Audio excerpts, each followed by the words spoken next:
Okay, in this section I want to talk about a couple of strategies that I've used in the past and that my students have used to sort of hone in their sound and really prepare to be able to play and sing at the same time and actually sound pretty good.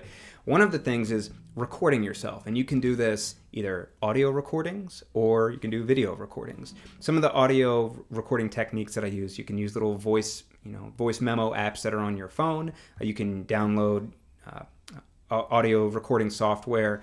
Audacity is a free program that you can download for your computer. GarageBand is a popular one if you have a Mac. But any sort of audio recording software, it doesn't have to be anything fancy. But the idea is that you record yourself playing parts of your song or your whole song, and then you listen back. And a lot of people, this can be jarring at first because you're not really used to listening to yourself.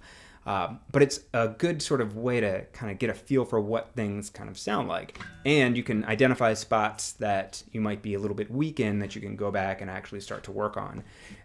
You can also try doing video recordings using a video camera, using the camera on your phone, using a webcam, anything like that. Again, it can be kind of weird to see yourself playing and singing at the same time when you're not really used to doing it, but it can give you really good insights into what you need to do to sort of tweak things. If there are parts where you don't like the way your voice sounds as you're singing, you can kind of alter that and change the way that you approach that certain line. If your guitar is too loud at a certain part, you can scale back, but it really helps to kind of hone in and kind of perfect the sound that you're looking for. If you don't have, if you don't want to record yourself yet, even just, it's weird, but even just sitting there playing in front of a mirror, you can kind of see what you're doing and really get a feel for how things look as you're playing. And if there's, any adjustments you need to make, maybe you're seeing your left hand from a different angle as you're strumming, or maybe you're noticing that you are hesitating a little bit as you're doing a strumming pattern. So having that sort of audio or visual feedback can be really, really helpful.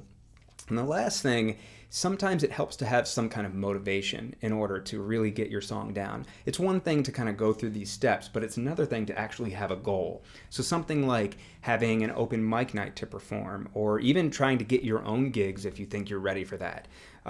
Playing with other musicians, go to a music store, talk to music teachers there and see if they know of any meetups or anything like that where you can actually get involved with other musicians.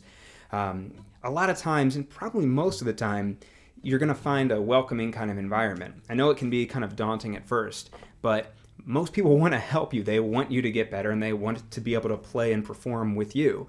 I've done a number of jam sessions with other musicians, and we all support each other. Most of the open mics that I've been to are also really, really supportive. Everybody understands that you're going up there and you're putting yourself out on a limb, learning this new stuff. You've worked so hard to do it, and now you want to show off your results. So you get a lot of support there, and I find a lot of motivation through open mic nights and that kind of stuff.